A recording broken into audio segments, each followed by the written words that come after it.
This book was generated using Speakter's AI voices. You can create human-like voiceovers in over 50 languages. Maggie and Tom Tulliver grew up at Dorlcote Mill, a place that held both warmth and strife.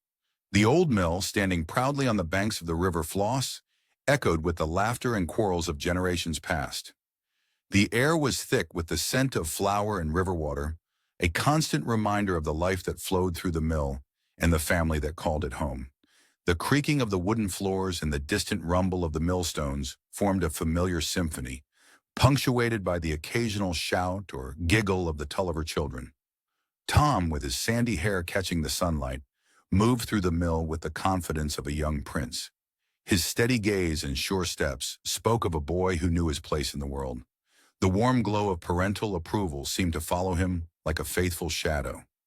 In stark contrast, Maggie was a whirlwind of motion and emotion. Her dark eyes flashed with an intelligence that often left others breathless, while her wild hair seemed to have a mind of its own. She darted from room to room, her mind racing with ideas and questions that tumbled out in a rush of words. "Oh, Maggie," Mrs. Tulliver would sigh, her fingers working fruitlessly to tame her daughter's unruly curls. "Whatever shall we do with you?" The words hung in the air, heavy with disappointment and frustration. Maggie's heart would sink, a leaden weight in her chest. Her eager-to-please nature warred with the rebellious spirit that burned within her. One day the tension became too much. In a moment of impulsive defiance, Maggie grasped a pair of scissors. The metal glinted in the afternoon light as she raised them to her hair. Snip, snip, snip.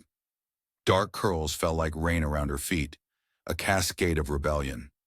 The shocked silence that followed was as thick as the river fog, broken only by Mrs. Tulliver's wail of dismay. The sound echoed through the mill, drawing curious and concerned faces. Tom, ever the practical one, stood in the doorway, his eyes wide with disbelief.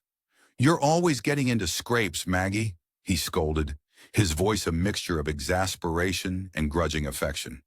"Can't you just behave like a proper girl?" But behaving like a proper girl was the furthest thing from Maggie's mind. Her thoughts raced like the river outside, full of stories and dreams that seemed to have no place in the orderly world of Dorlcote Mill. She longed for something more, something beyond the confines of their small world. Mr. Tulliver would watch her with a mixture of pride and concern, recognizing a spark in his daughter that both delighted and worried him. "She's too clever for her own good," he'd mutter to his wife, his eyes following Maggie as she raced across the yard, her laughter carried on the wind. Despite their differences, Tom and Maggie shared a bond as deep and enduring as the Floss itself. They had their secret hideouts, a hollow tree by the river's edge, its bark rough under their fingers, and a hidden nook in the mill's attic, where dust motes danced in shafts of sunlight. In these quiet spaces, they'd whisper secrets and spin elaborate tales of adventure, their imaginations as boundless as the sky above. The river was their playground, its cool waters a respite from the heat of summer days. They'd splash and laugh, their voices mingling with the gurgle of the current. But even in these moments of harmony, the seeds of future conflict were being sown. Tom's sense of duty and adherence to tradition clashed with Maggie's yearning for something more. The arrival of Mr. and Mrs. Glegg always cast a shadow over the mill. Aunt Glegg's sharp eyes seemed to catalog every flaw, every deviation from proper behavior. "That child," she'd say, her gaze fixed on Maggie, "will come to no good if she's not reined in." Her words cut through the air like a knife, leaving Maggie feeling exposed and vulnerable. Uncle Glegg, milder in manner but no less judgmental, would nod in agreement. The weight of family expectations settled heavily on young shoulders, Tom straightening under the burden, while Maggie seemed to wilt like a flower in the shade. As the years passed, the differences between the siblings became more pronounced. Tom grew into his role as the future master of Dorlcote Mill, his shoulders broadening both literally and figuratively under the responsibility. He moved with purpose, each step a declaration of his place in the world. Maggie, meanwhile, seemed to retreat further into her books and daydreams, her bright mind chafing against the limitations of her world. She'd sit by the river for hours, lost in thought, the pages of her books fluttering in the breeze like the wings of the birds she longed to emulate. The stage was set for a lifetime of love and loyalty, of misunderstandings and heartache. The Floss flowed on, indifferent to the drama unfolding on its banks, carrying with it the hopes and fears of two young hearts bound by blood, but separated by destiny. As night fell, the old mill creaked and groaned, settling into its foundations. The rushing waters of the Floss grew louder in the darkness, a constant reminder of the forces of nature that surrounded them. Inside, the Tulliver family prepared for bed, unaware that their lives were about to be turned upside down.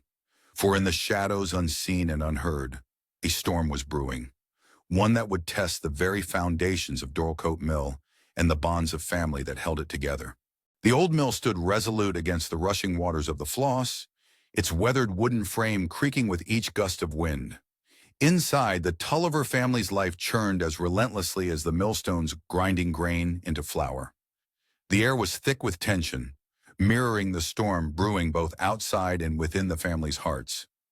Mr. Tulliver hunched over the kitchen table, his face etched with determination. The lamplight cast long shadows across the room, turning the spread of legal documents before him into a battlefield map. His fingers, calloused from years of hard work, traced the lines of text as if searching for hidden truths. "You're making a mistake, Tulliver." Mrs. Glegg's shrill voice cut through the air like a knife. Her words bounced off the walls, sharp and unwelcome. Mr. Tulliver's jaw clenched, his eyes never leaving the papers. The scratch of his pen on parchment was the only response to his sister's warning. Mrs. Tulliver wrung her hands, her soft features creased with worry.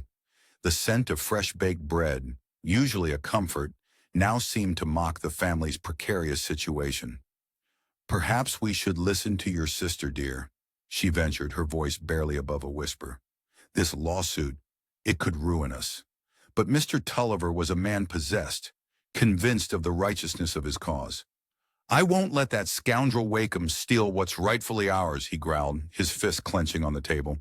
The wood groaned under the pressure, as if sharing in the family's burden.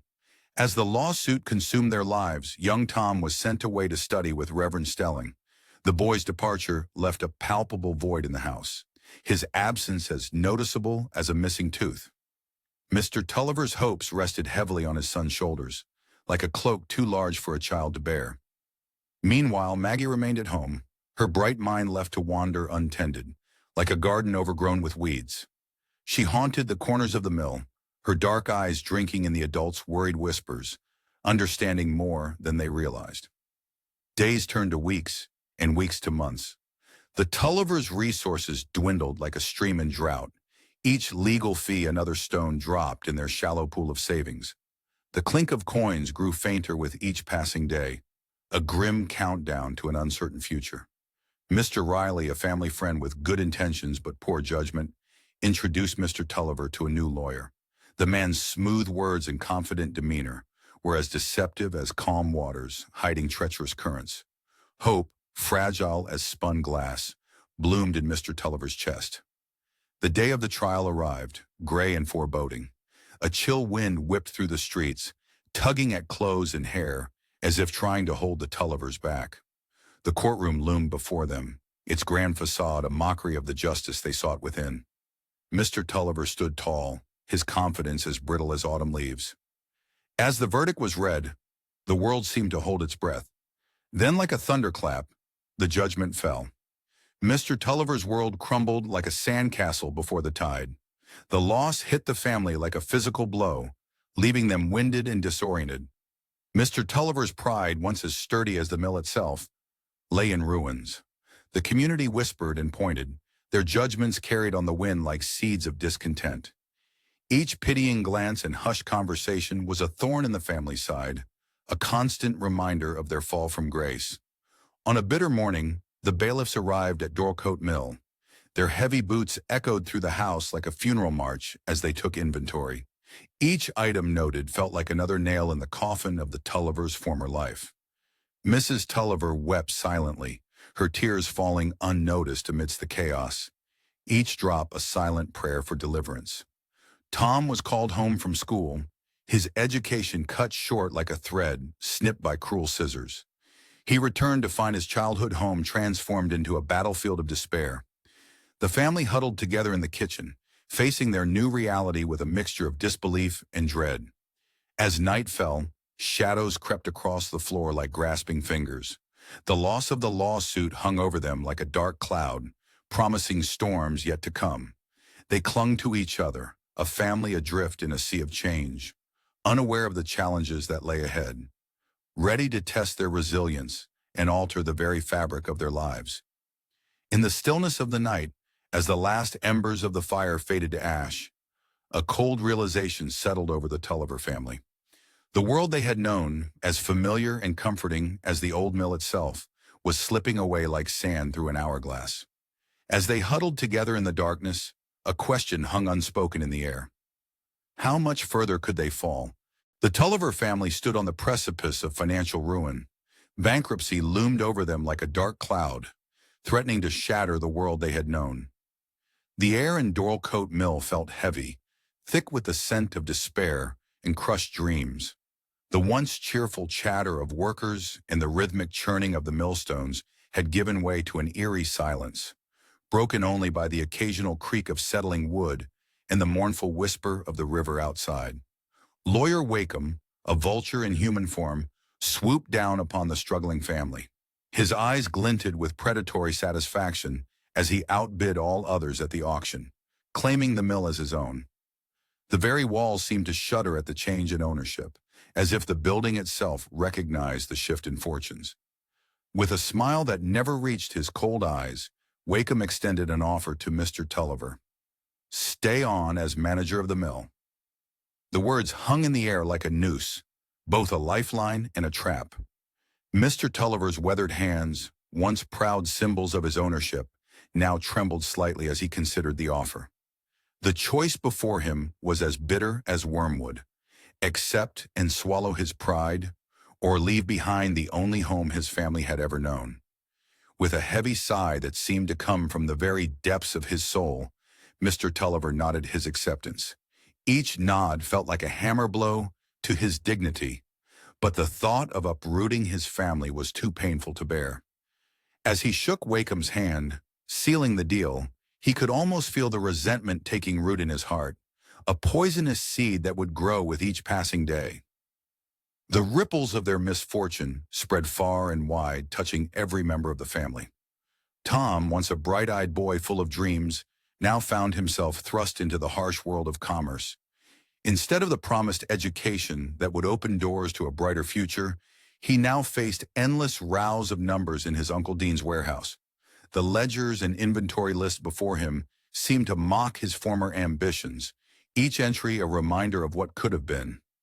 Maggie, her dark eyes a storm of determination and despair, refused to be idle in the face of their troubles. She scoured newspapers with the intensity of a scholar poring over ancient texts, searching for any opportunity to contribute to the family's income. Her inquiries about governess positions were met with polite but firm rejections, each one a small wound to her pride. The lack of formal education, once a minor inconvenience, now stood as an insurmountable barrier between her and a chance to help her family. The change in their circumstances was reflected in the eyes of their neighbors. Where once there had been warm greetings and invitations to tea, now there were averted gazes and hushed conversations that died away as soon as a Tulliver approached. The family had become a cautionary tale, whispered about in parlors and taverns alike. A stark reminder of how quickly fortune's wheel could turn. Mrs. Tulliver felt the change most keenly in the small details of daily life. Her hands, once soft and adorned with rings, now bore the marks of harsh soap and endless scrubbing. Sometimes in the midst of her work, she would pause, her eyes misting over as she remembered the fine linens and delicate china that had once graced her home. These small luxuries, once taken for granted, now seemed as distant and unattainable as the stars twinkling in the night sky. The mill itself, once a source of pride and independence, now stood as a constant reminder of their altered circumstances. Its familiar creaks and groans, once as comforting as a lullaby, now seemed to mock the family with every turn. The river, which had once sung of prosperity and continuity, now murmured of loss and change, its waters reflecting the family's uncertain future. As days melted into weeks, the strain began to show on each member of the family. Mr. Tulliver, once known for his hearty laugh and quick wit, grew increasingly bitter. His smiles became as rare as a blue moon, his words sharp enough to cut. Often he could be found standing by the mill, his eyes burning with a mixture of love and hatred for the place that had defined his life. Tom, thrust suddenly into the world of adults, found himself changing too. The carefree boy who had once dreamed of adventure was replaced by a serious young man, his jaw set with grim determination. Each coin he earned, each hour he worked, was a step towards redemption in his eyes. The weight of family responsibility settled on his young shoulders like a heavy cloak, aging him beyond his years. As night fell on Dorlcote Mill, the Tulliver family retired to their beds, each lost in their own thoughts of what the future might hold. But for Tom, sleep would not come easily. He lay awake, staring at the ceiling, his mind racing with plans and calculations. The flicker of candlelight caught his eye, and as he watched the flame dance, a fierce resolve began to burn within him. He would find a way to pay off his father's debts, no matter the cost to himself. With this thought, he finally drifted off to sleep, unaware of the challenges that awaited him in the dawn of a new day. Tom's sense of duty burned like a fierce flame within him. He shouldered the weighty responsibility of paying off his father's debts with unwavering determination. The warehouse loomed before him, a hulking structure of weathered brick and grimy windows. As he pushed open the heavy wooden door, the musty air hit him like a wall, thick with the scents of leather, wood, and sweat. Inside, Tom moved with purpose, his young shoulders squared against the burden he carried. Stacks of goods towered around him, creating a maze of commerce and toil.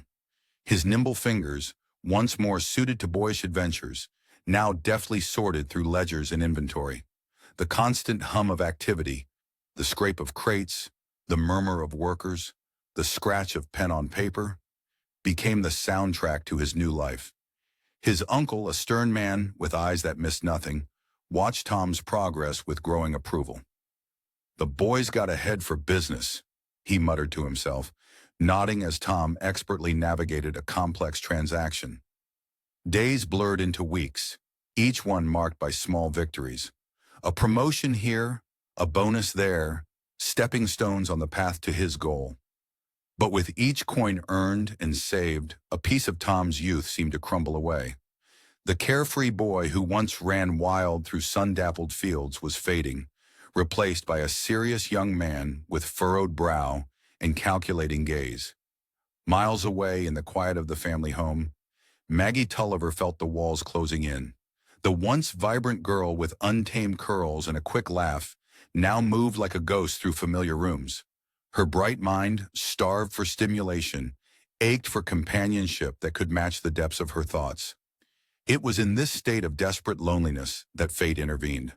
Philip Wakem, the son of their family's sworn enemy, entered Maggie's life like a sudden burst of color in a gray world. Their first meeting was electric, defying the bitter history between their families. Philip, with his gentle demeanor and artist soul, saw Maggie for who she truly was. In his kind eyes, she found understanding and acceptance. Their clandestine meetings in the Red Deeps became Maggie's lifeline, a secret refuge from the suffocating expectations that threatened to drown her. The Red Deeps welcomed them like old friends. Ancient trees stood sentinel, their leaves whispering secrets overhead. Soft moss cushioned their steps as Maggie and Philip lost themselves in passionate discussions about literature, art, and the world beyond their small town.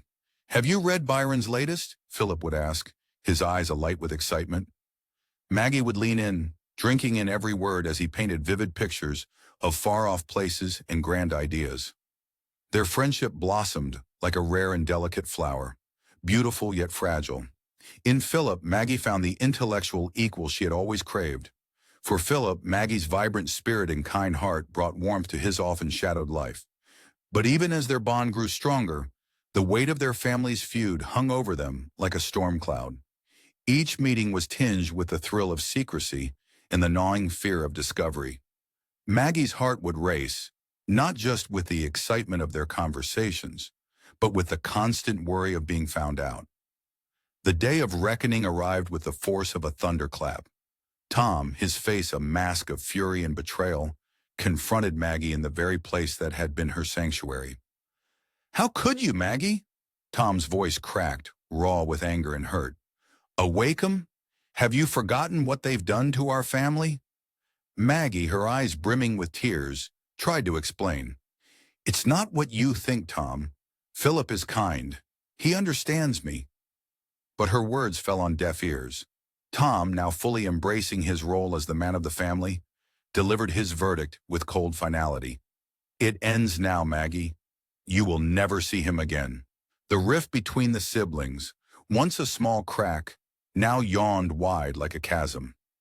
Maggie felt the walls of her world closing in, suffocating her dreams and desires. Tom, seeing only betrayal in his sister's actions, hardened his heart further. As twilight descended on the mill, casting long shadows across the weathered boards and churning water, the Tulliver siblings stood on opposite sides of an invisible line.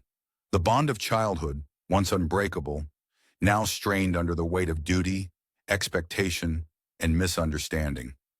The mill on the Floss continued its ceaseless turning, indifferent to the turmoil of the hearts within its walls. But as night fell, a new tension crackled in the air. Mr. Tulliver's footsteps echoed through the house, his face set in grim lines. The name Wakem escaped his lips in a low, dangerous growl. The long, simmering anger that had been building for years was about to boil over, threatening to engulf them all in its fury. Mr. Tulliver's anger towards Wakem had been simmering for years. It was a slow-burning fire of resentment and bitterness that consumed his thoughts and poisoned his spirit. The air hung heavy with the scent of dust and dried grass as Mr. Tulliver rode his horse along the winding country road. The rhythmic clip-clop of hooves on packed earth matched the pounding of his heart, each beat fueling the rage that coursed through his veins. The setting sun painted the sky in hues of angry red and orange, mirroring the tempest brewing within him. Suddenly the world seemed to slow to a crawl. There, approaching from the opposite direction, was Wakem. Their eyes locked, and in that instant, something snapped inside Mr. Tulliver. The dam of restraint that had held back years of fury crumbled, unleashing a torrent of raw emotion. With a guttural cry that tore from his throat, Mr. Tulliver spurred his horse forward. His hand found the riding whip at his side, fingers curling around the smooth leather handle. Time blurred as he brought the whip down again and again, each crack splitting the air like thunder. The attack was over in moments, leaving Mr. Tulliver trembling atop his mount. The realization of what he'd done crashed over him like icy water, leaving him numb and disoriented. He wheeled his horse around and fled, the whispers and stares of shocked onlookers burning into his back like brands. News of the incident spread through the community like wildfire, fanned by gossip and speculation. Mr. Tulliver, once a respected figure, now found himself a pariah. Doors closed as he passed, conversations hushed, and eyes averted. The weight of shame and regret settled on his shoulders, a crushing burden that seemed to age him overnight. It wasn't long before the toll of his actions manifested physically. Mr. Tulliver's body, already worn by years of worry and stress, succumbed to illness. He took to his bed, fever ravaging his frame as his mind wrestled with the consequences of his outburst. The sick room was thick with the smell of medicinal herbs and the heavy silence of impending loss. As death's shadow loomed ever closer, Mr. Tulliver summoned his family to his bedside. The room crackled with tension, unspoken fears hanging in the air like smoke. His gaze, though clouded with fever, found Tom's face. With a trembling hand, he grasped his son's arm. "Tom," he rasped, his voice barely above a whisper. "I need you to promise me something." Tom leaned in, his young face a mask of concern and determination. "Anything, Father." Mr. Tulliver's grip tightened, his eyes burning with an intensity that belied his failing body. "Swear to me that you'll repay all our family's debts. And—" He paused, drawing a labored breath that rattled in his chest. "Swear that you'll seek revenge against the Wakems. They've brought nothing but ruin to our family." The weight of the request hung heavy in the air, thick enough to choke on. Maggie, standing at the foot of the bed, felt her heart constrict with dread. "Tom, please," she pleaded, her voice quavering like a leaf in the wind. Don't make such a promise. It's too much to bear. But Tom's jaw was set, his eyes mirroring the determination in his father's. Without hesitation, he nodded solemnly. I swear it, Father. I'll do as you ask. Mr. Tulliver's face relaxed slightly, a flicker of peace passing over his features like a shadow. Write it, he commanded weakly. Write it in the family Bible. With trembling hands, Tom took up the heavy tome and a pen. Under the watchful eyes of his family, he inscribed his oath, the scratching of the nib on paper the only sound in the room. As he finished, Mr. Tulliver's eyes closed, and he let out a long, shuddering breath. In that moment, as life slipped away from Mr. Tulliver, a mantle of responsibility settled upon Tom's young shoulders. The oath he had sworn became a living thing, a force that would shape his decisions and harden his resolve in the years to come. Maggie stood frozen, tears streaming down her face as she watched her brother transform before her eyes. The weight of her father's death and Tom's vow pressed down upon her, a suffocating blanket of grief and foreboding. In her heart, she felt the first stirrings of conflict, between her love for her family and her own desires, between loyalty and the yearning for a different path. As the family mourned their loss, the seeds of future struggles were sown. Tom's oath would drive him forward with single-minded purpose, while Maggie's conflicted heart would lead her down a winding path of self-discovery and difficult choices. The shadow of Mr. Tulliver's final act would loom large over their lives, a constant reminder of the power of anger and the price of vengeance. Days blurred into weeks as the Tulliver family grappled with their new reality. Maggie, her heart heavy with grief and uncertainty, found herself standing before an imposing structure that seemed to represent everything her family had lost. The Deane household loomed before her, its grandeur a stark contrast to the humble life she had known. As she approached, her reflection in the polished windows seemed to mock her, highlighting every imperfection and reminding her of the vast gulf between her world and the one she was about to enter. With a deep breath, she raised her hand to knock, unaware of the pivotal moment that awaited her on the other side of that gleaming door. The Deane household loomed before Maggie, a grand edifice that seemed to mock her humble origins. Its polished windows gleamed in the afternoon sun, reflecting her disheveled appearance back at her. Maggie's heart raced as she approached the imposing front door, her worn boots scuffing against the immaculate stone steps. As she crossed the threshold, the stark contrast between her old life and this new one hit her like a physical blow. The air inside was heavy with the scent of beeswax and lavender, so different from the earthy smells of her childhood home. Maggie's eyes widened as she took in the ornate furnishings, the delicate china, and the hushed atmosphere that seemed to demand reverence. Lucy's appearance was like a burst of sunshine in the somber hall. Her fair hair caught the light, creating a halo effect as she rushed to embrace Maggie. "Oh, Maggie!" she exclaimed, her voice a melody of excitement. "We'll have such wonderful times together. I'll show you all my favorite spots in the garden, and we can read poetry in the evenings." Maggie returned the hug, feeling a surge of affection for her cousin, even as uncertainty gnawed at her insides. How could she, with her wild hair and mud-stained hems, possibly fit into this world of refinement and grace? Mrs. Deane's arrival brought a chill to the warm reunion. Her eyes, sharp as a hawk's, took in Maggie's appearance with barely concealed disapproval. "Stand up straight, dear," she said, her voice clipped. "A lady never slouches." The days that followed were a whirlwind of lessons in etiquette, struggles with unruly hair, and gentle but persistent reminders about the importance of making a good match. Each instruction felt like a tiny cut, slowly chipping away at Maggie's sense of self. Yet for all Mrs. Deane's efforts, Maggie's spirit refused to be completely tamed. At social gatherings where other young ladies tittered politely behind fans, Maggie's laughter rang out clear and true. Her eyes, dark as midnight and filled with an insatiable curiosity, drew attention even when her ill-fitting dress did not quite meet the mark of fashion. It was at one such gathering that Maggie reconnected with Philip Wakem. The moment their eyes met across the crowded room, it was as if a spark had ignited in Maggie's chest. His gentle smile and kind eyes were like a lifeline in a sea of unfamiliarity. As they talked, huddled in a quiet corner away from prying eyes, Maggie felt a flutter of something both exciting and terrifying. Philip's voice was warm with affection as he said, "You haven't changed a bit, Maggie.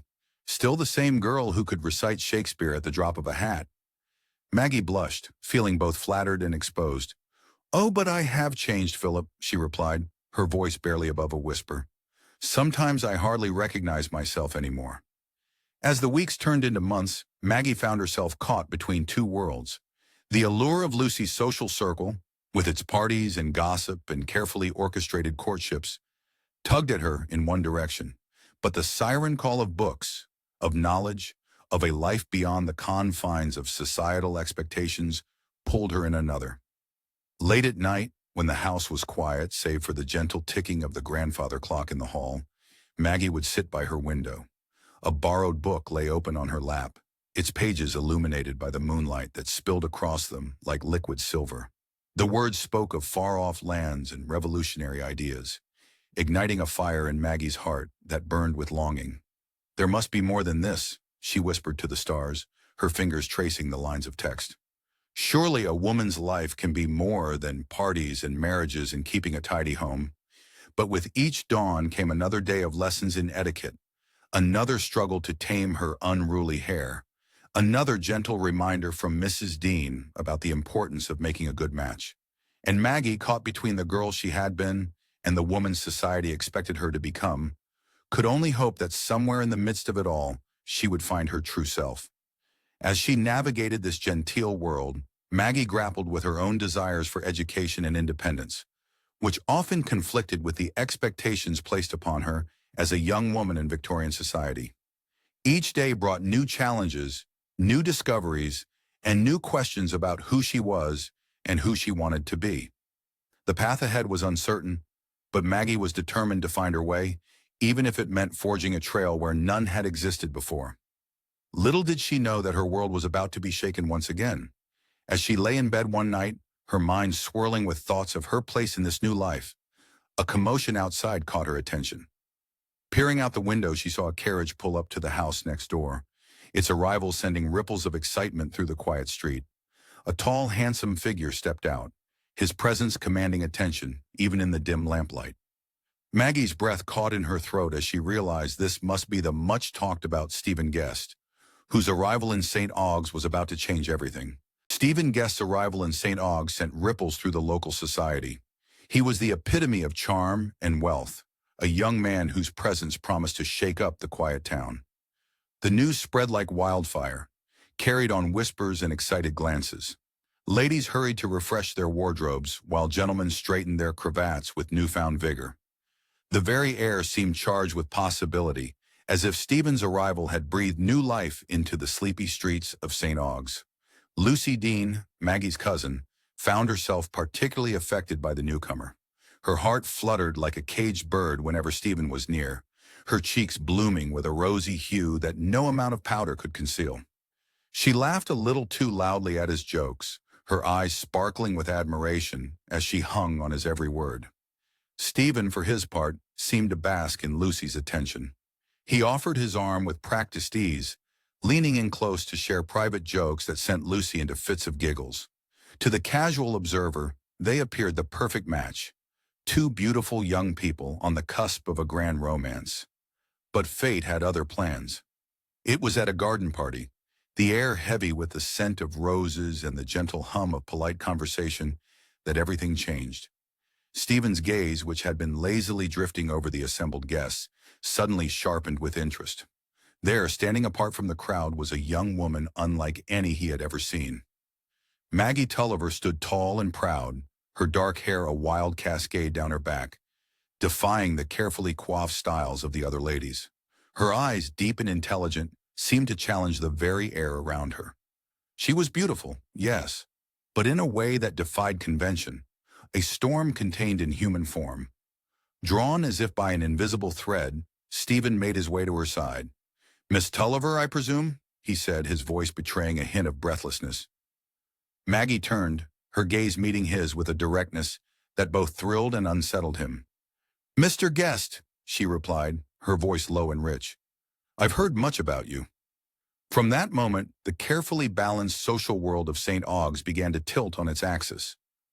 Stephen found himself seeking out Maggie's company at every opportunity, drawn to her quick wit and depth of thought like a moth to a flame. Their conversations were electric, ranging from literature to philosophy to the nature of human existence itself. Stephen found himself challenged and invigorated in a way he had never experienced before.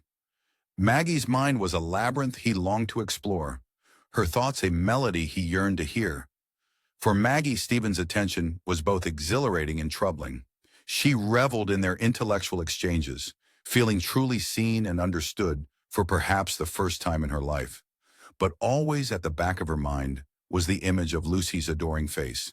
As the days passed, the undercurrent of attraction between Maggie and Stephen grew stronger, threatening to sweep away the carefully constructed facades of propriety. Glances lingered a moment too long, hands brushed with electric intensity, and words carried double meanings that set pulses racing. The once harmonious social circle of St. Augs began to feel the strain. Lucy, still blissfully unaware, continued to shower Stephen with attention, while others began to notice the charged atmosphere whenever Maggie and Stephen were in the same room. It was as if a storm was brewing on the horizon, unseen but felt by all. The carefully balanced relationships within their group teetered on the edge of disruption, held in check only by the thinnest veneer of social convention. As summer deepened and passion simmered, Maggie found herself torn between desire and duty. Her heart raced whenever Stephen was near, but guilt gnawed at her conscience. She knew she should step back, should encourage Stephen's attentions towards Lucy, but every fiber of her being rebelled against the idea. One evening, as the sun dipped low on the horizon, painting the sky in shades of gold and crimson, Maggie found herself alone with Stephen in the garden. The air was thick with the scent of night-blooming jasmine, and the distant sound of laughter from the house seemed to belong to another world entirely. Stephen turned to her, his eyes dark with an emotion Maggie dared not name. "Maggie," he said, his voice low and urgent, "I can't pretend anymore. I need to tell you." But before he could finish, a voice called out from the house, shattering the moment. As they turned to rejoin the others, the air around them seemed to crackle with unspoken words and unfulfilled desires, a prelude to the storm that was about to break over St. Augs. The air in St. Augs seemed to crackle with unspoken tension, mirroring the tumultuous emotions brewing within Maggie and Stephen. Each passing day brought them closer, their hearts beating in sync like two instruments, finding harmony in a complex melody. At social gatherings, they moved like planets in orbit, inevitably drawn to each other's gravity. Their conversations flowed like a river, effortless and deep, filled with shared glances that spoke volumes. A simple look across a crowded room could set Maggie's heart racing, her cheeks flushing with a warmth that had nothing to do with the stuffy air of the parlor. Stephen's thoughts began to wander, like leaves caught in an autumn breeze. The once clear path of his future with Lucy now seemed shrouded in a fog of uncertainty. He found himself comparing Lucy's gentle predictability to Maggie's passionate intensity. It was like comparing a calm lake to a rushing river. Both beautiful, but one stirred his soul in ways he had never experienced before. Maggie, too, was caught in an emotional whirlpool. Her loyalty to Lucy tugged at her conscience like an insistent child, while her lingering feelings for Philip Wakem added another layer of complexity to her already tangled emotions. She felt like a ship caught between two powerful currents, the wood of her resolve creaking under the strain. The tension between them reached its peak during a boat trip on the Floss. The river, usually a source of comfort for Maggie, now seemed to mirror the tumultuous emotions within her. The water lapped at the sides of the boat, its rhythm matching the quickening of her pulse. As they drifted along, the world around them faded away, leaving them in a bubble of charged silence. In a moment that felt both inevitable and earth-shattering, Stephen's carefully maintained composure cracked. His words tumbled out like a dam breaking, declaring his love for Maggie with raw honesty. His voice trembled with emotion as he painted a picture of a future together, his eyes pleading for her to consider it. The air around them seemed to hold its breath, waiting for Maggie's response. Maggie's heart raced, torn between desire and duty. She could feel the pull of Stephen's words, tempting her like a siren's call. Yet her sense of obligation stood firm, a stubborn anchor in the storm of her emotions.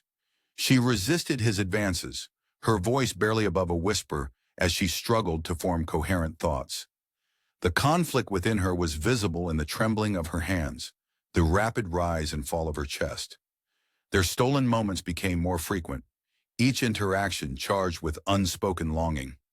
A brush of hands sent electricity coursing through their veins. A lingering look carried the weight of 1,000 unspoken words. The air around them crackled with tension, threatening to ignite at any moment. Meanwhile, Lucy remained blissfully unaware of the emotional tempest brewing. Her laughter rang out like silver bells, a stark contrast to the inner turmoil of Maggie and Stephen. Her innocence only added to the guilt that gnawed at them both, a constant reminder of the betrayal they were contemplating. Philip, with his keen sensitivity, sensed the change in Maggie. He noticed the faraway look in her eyes, the slight hesitation in her smile when Stephen was mentioned. His own feelings for Maggie, long held close to his heart, made him acutely aware of the shifting dynamics. The pain of realization etched itself onto his face, visible in the tightening of his jaw and the sadness in his eyes. As days passed, the internal conflict raged within both Maggie and Stephen. Their feelings, once a tiny spark, had grown into a raging inferno that threatened to consume them. Yet acting on these feelings would mean betraying Lucy and defying societal expectations. The weight of their dilemma pressed down on them, visible in the new lines that appeared on Stephen's forehead and the shadows under Maggie's eyes. They found themselves at a crossroads, each decision laden with consequences. The path of desire beckoned alluringly, a road paved with passion and understanding. The road of duty stood firm and unyielding, lined with the expectations of family and society. Their struggle embodied the eternal clash between personal longing and moral obligation, a battle as old as time itself. In quiet moments, Maggie would close her eyes, imagining a life with Stephen. The vision was intoxicating, filled with passionate embraces and deep conversations. But then Lucy's face would appear in her mind, trusting and loving, and Maggie's resolve would strengthen once more.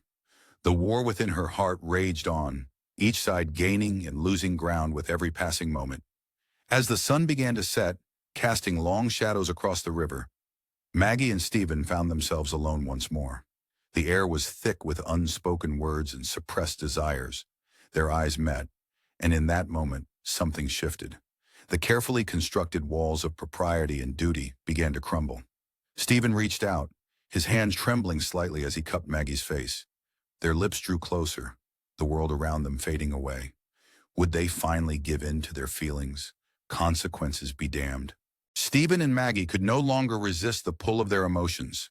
In a moment of passion, they made the impulsive decision to elope, throwing caution to the wind. The gentle lapping of water against the boat's hull mimicked the quickening of their hearts as Stephen guided them downstream. Maggie's fingers trailed in the cool water, sending ripples across the surface that seemed to echo the tremors in her soul. The familiar shoreline slowly faded into unfamiliar territory, much like how their carefully constructed lives were giving way to this wild, uncharted adventure. Maggie's eyes, wide with a mixture of excitement and fear, couldn't help but follow Stephen's every move. His strong hands expertly maneuvered the oars, each stroke bringing them further from home and closer to an uncertain future. The late afternoon sun cast a golden glow on the water, making it shimmer like their hopes for a life together. "We'll catch a steamer to Scotland," Stephen said, his voice low and filled with promise. "We'll start a new life, just the two of us." Maggie nodded, caught up in the moment, her heart racing with the thrill of their daring escape. The wind whipped through her hair, carrying with it the scent of river water and wild freedom. But as the day waned and night began to fall, reality started to seep in like a chill wind, raising goosebumps on her skin. The boat rocked gently as they made camp for the night. Maggie lay awake, staring at the star-studded sky, her mind a whirlwind of conflicting emotions. The chirping of crickets and the distant hoot of an owl seemed to mock her indecision. Images of Lucy's trusting smile, Philip's kind eyes, and her family's worried faces flashed before her, each one a stab of guilt in her chest. Stephen slept peacefully beside her, his chest rising and falling with each breath. Maggie envied his certainty, his unwavering belief in their love. For her, love had become a double-edged sword, cutting her heart in two with every beat. As dawn broke, painting the sky in hues of pink and gold, Maggie's resolve solidified like morning frost. She knew what she had to do, even as her heart shattered at the thought. "Stephen," she said softly, her voice trembling, "I can't do this. We can't do this." His eyes flew open, confusion quickly replaced by desperation. "Maggie, no, please. We've come so far." "Too far," she whispered, tears streaming down her face, "but not so far that we can't go back." Stephen's pleas were like daggers to her heart. He painted vivid pictures of their future together, of happiness and love unbound by societal constraints. But with each word, Maggie's determination only grew stronger, like a tree bending but not breaking in a storm. As they approached a small port, Maggie stood, her legs shaky but her will ironclad. "I'm getting off here, Stephen. I'm going home." The look of utter devastation on Stephen's face nearly broke her resolve, but Maggie knew that the pain they'd caused by continuing would be far greater than the agony of parting now. With a final, tearful goodbye, Maggie stepped off the boat. The solid ground beneath her feet felt foreign after so long on the water. She watched as Stephen's figure grew smaller and smaller until he was just a speck on the horizon, taking with him a piece of her heart. Turning away, Maggie began her long journey home. Each step was a battle against her heart's desire to turn back. The road was rough, her feet ached, and her purse was light. But these physical discomforts paled in comparison to the emotional turmoil raging within her. As she trudged along unfamiliar paths, Maggie's mind raced with thoughts of what awaited her in St. Augues. Would her family forgive her? Could she face Lucy and Philip after what she'd almost done? The uncertainty of her future loomed before her like a storm cloud, dark and foreboding. Yet with each mile she covered, Maggie felt a small sense of pride growing within her. She had made the difficult choice, chosen duty over desire. As the familiar outlines of St. Augues appeared in the distance, Maggie squared her shoulders, ready to face whatever consequences lay ahead. The sun was setting as Maggie finally reached the outskirts of town. Her heart pounded in her chest, a mix of relief and dread washing over her. As she turned the corner onto the main street, she saw a crowd gathered in front of her family's house. Whispers and pointed fingers followed her approach. Maggie's steps faltered, her courage wavering. What kind of welcome awaited her? The crowd parted as she drew near, revealing her brother Tom standing on the doorstep, his face a mask of fury and disappointment. Maggie's breath caught in her throat as she realized her journey home might be far from over. Maggie's return to St. Augues was met with a cold reception. News of her elopement with Stephen had spread like wildfire through the town, leaving her reputation in tatters. The once familiar streets now felt like a hostile maze, each corner hiding a new judgment. Maggie's footsteps echoed hollowly on the cobblestones, each step a reminder of her isolation. The air hung heavy with unspoken accusations, pressing down on her shoulders like a physical weight. Whispers followed her like persistent shadows, clinging to her heels as she walked. "There she goes," they seemed to hiss. "The fallen woman."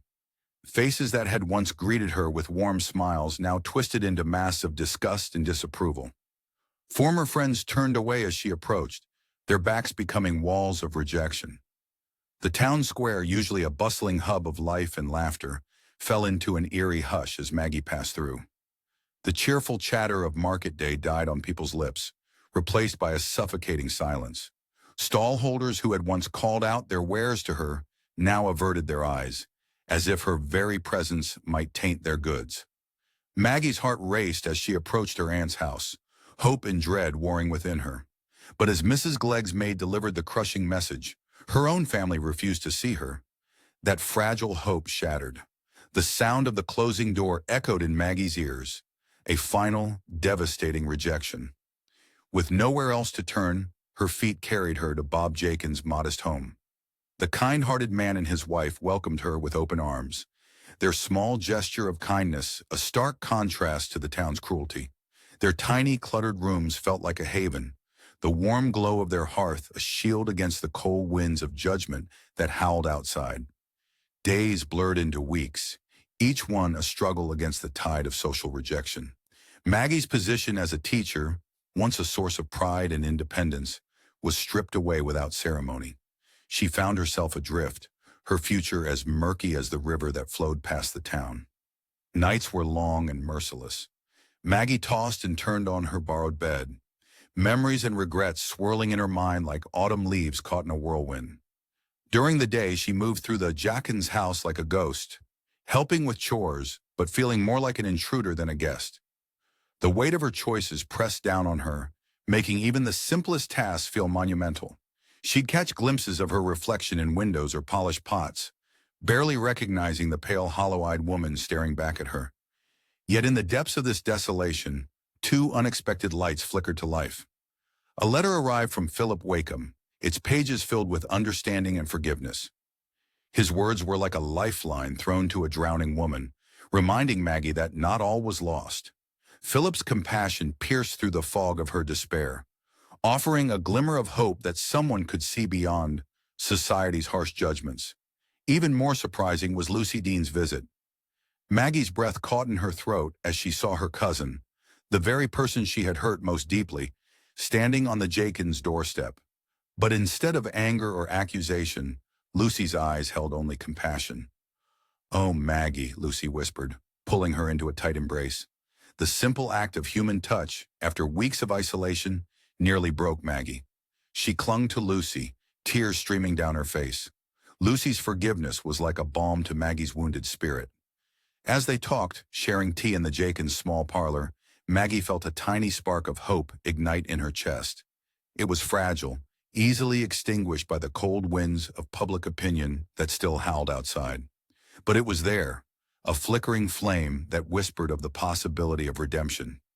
These acts of forgiveness stood in a stark contrast to the judgmental attitude of the wider community. They were small lights in the darkness, reminding Maggie that even in her darkest hour, there was still goodness in the world. As Lucy prepared to leave, she squeezed Maggie's hand. "Stay strong," she murmured. "This too shall pass." Maggie watched her cousin's retreating figure, a mix of emotions swirling within her. For the first time in weeks, she felt a glimmer of strength returning. Perhaps, just perhaps, there was a path forward. But as night fell and Maggie prepared for bed, an unsettling stillness descended over St. Aug's. The air grew thick and heavy, charged with an ominous energy. Through the small window of her room, Maggie noticed the sky had taken on a strange greenish tinge. A shiver ran down her spine as she realized the skies over St. Aug's had darkened ominously for days. The skies over St. Aug's had darkened ominously for days. A relentless torrent of rain unleashed itself upon the town, setting the stage for an impending catastrophe. The air hung heavy with moisture, a suffocating blanket that clung to every surface.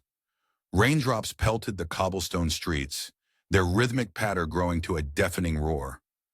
The river Floss, once a gentle companion to the town, now swelled with malevolent intent. Its waters, murky and violent, pushed against its banks with increasing force. Suddenly, with a sound like thunder, the river burst free. Water rushed through the streets, a hungry beast devouring everything in its path. The flood cared nothing for wealth or status, sweeping away elegant townhouses and humble cottages alike. In the lower part of town, where modest homes huddled close together, the water rose with frightening speed. Maggie Tulliver, her dark hair plastered to her face, fought against the current. Her heart raced, not from exertion, but from fear. Fear for her brother, Tom. Their relationship had been strained, fractured by misunderstandings and societal expectations. But now, as the waters rose, those conflicts seemed as insignificant as leaves swept away by the flood. Maggie's love for Tom burned bright, a beacon in the chaos. She knew he would be at the old mill, their childhood home, now a potential death trap. The thought sent ice through her veins, colder than the rain soaking her to the bone. Maggie's determination crystallized into a single driving purpose: find Tom, save Tom. The streets had become treacherous canals, littered with floating debris. Maggie stumbled, her sodden skirts hampering her movements. The water tugged at her legs, threatening to pull her under. But she pressed on, each step a battle against nature's fury. By some miracle, or perhaps the last vestiges of neighborly kindness, Maggie found a small rowboat. It wasn't much, barely more than a glorified tub, but it was her lifeline to Tom. As she pushed off, the boat rocked alarmingly. Maggie's stomach lurched, but she gritted her teeth and dug the oars into the churning water. Each stroke was a struggle, the current threatening to sweep her off course. Maggie's arms burned, her hands blistering on the rough wood of the oars. But she didn't stop. She couldn't stop. Tom needed her. The town she had known all her life had become an alien landscape. Familiar landmarks loomed out of the gloom, distorted and strange. A child's doll bobbed past, a poignant reminder of shattered lives. Maggie's throat tightened, but she forced herself to focus on her goal. As she navigated this watery nightmare, Maggie passed scenes of heartbreak and heroism. A family huddled on a roof, the father using his body to shield his children from the rain. An elderly couple holding hands as they were helped into a rescue boat. Each sight strengthened Maggie's resolve. The journey to Dorlcote Mill seemed endless. Maggie's muscles screamed in protest, but she pressed on. In this moment of crisis, all the judgments and social pressures that had driven them apart seemed as insubstantial as mist. Only the pure, unshakable bond of siblinghood remained. As Maggie neared the mill, the current grew stronger. The boat bucked and swayed, threatening to capsize with each swell. Maggie's heart pounded in her ears, almost drowning out the roar of the flood. She could see the mill now, its familiar silhouette barely visible through the sheets of rain. "Tom!" she screamed, her voice hoarse and barely audible above the storm. "Tom, I'm coming!" Suddenly, a massive wave slammed into the boat. Maggie felt herself being thrown into the air, the world spinning around her. As she plunged into the icy water, one thought burned in her mind. She had to reach Tom, no matter the cost. The floodwaters raged with unbridled fury, churning and roaring like a tempest unleashed upon the land. Nature's wrath had transformed the once peaceful countryside into a chaotic maelstrom of destruction. And somewhere in that chaos, Maggie fought for her life, and for the chance to save her brother. The floodwaters raged with unbridled fury, churning and roaring like a tempest unleashed upon the land. Nature's wrath had transformed the once peaceful countryside into a chaotic maelstrom of destruction. Amidst this turmoil, Maggie Tulliver fought against the current, her small boat a fragile sanctuary in the sea of devastation. The wind howled, whipping rain against her face as she strained to see through the deluge. Her arms ached with each pull of the oars, muscles burning with exertion. Yet Maggie pressed on, driven by a desperate need to reach the old mill where her brother Tom awaited rescue. As she drew closer, the familiar silhouette of Dorlcote Mill emerged from the gloom. Its weathered walls, once a symbol of home and family, now stood as a lonely island in an ocean of muddy water. Maggie's heart raced, a mixture of fear and determination coursing through her veins. Through the curtain of rain, she caught sight of Tom. He was a solitary figure clinging to the upper floor, his form barely visible against the dark backdrop of the mill. Maggie's breath caught in her throat. Despite their years of estrangement, the sight of her brother in peril stirred something deep within her. Tom's eyes widened as he recognized the approaching boat. The realization that it was Maggie, his long-estranged sister, braving these treacherous waters to save him, hit him like a physical blow. Emotions long buried beneath years of misunderstanding and recent bitterness surged to the surface. "Maggie!" he shouted, his voice barely audible above the roar of the flood. The name tasted strange on his lips, a mixture of disbelief and hope. Maggie maneuvered the boat alongside the mill, her hands trembling with effort and emotion.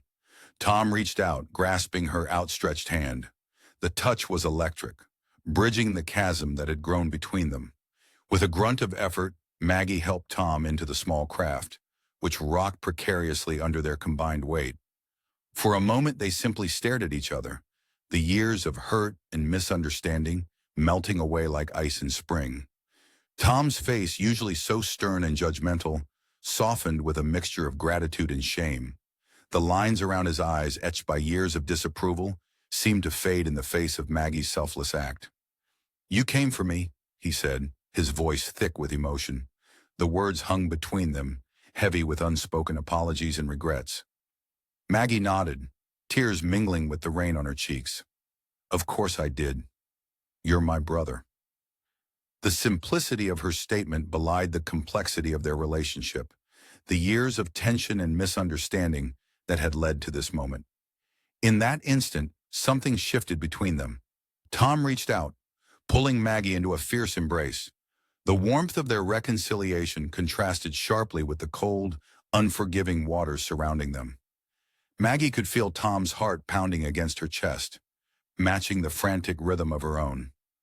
"I'm sorry," Tom whispered, his words nearly lost in the howling wind. "For everything."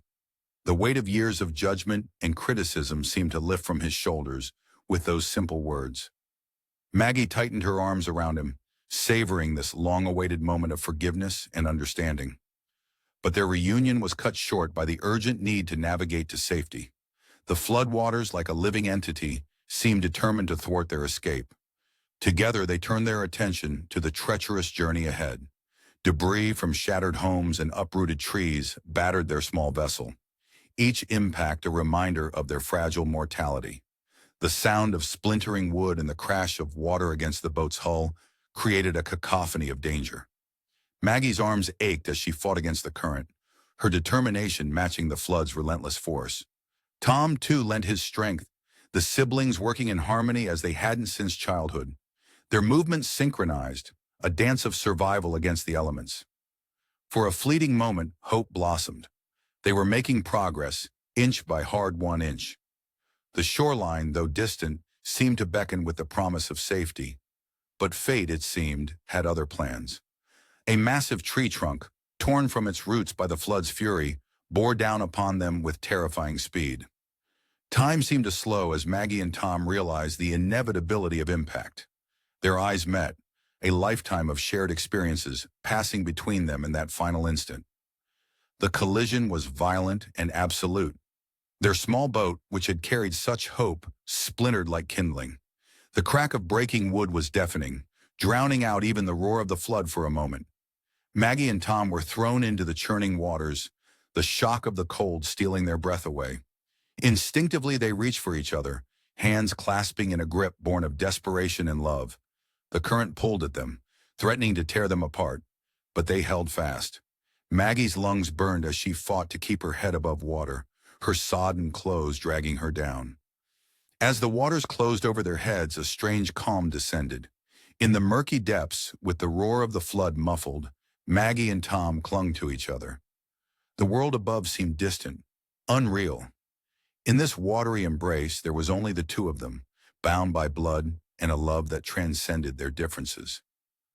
Their final moments were a testament to the bond that had always existed between them, stronger than any quarrel or misunderstanding. As consciousness began to fade, Maggie's last thought was of childhood summers spent by the river, of laughter and innocence long lost. Tom's grip on her hand tightened, a final gesture of protection and love. The next day, as the flood waters began to recede, their bodies were found near the ruins of Dorlcote Mill. Even in death, they remained clasped in each other's arms, a poignant reminder of the love that had ultimately triumphed over all obstacles. The childhood home that had witnessed their joys and sorrows now stood as a silent sentinel over their final resting place, the river Floss having claimed its own in a tragic twist of fate. As news of their passing spread through St. Augs, those who had known Maggie and Tom were struck by the bitter irony of their reconciliation and loss. The siblings who had been torn apart by life were united in death, their story a testament to the enduring power of familial love.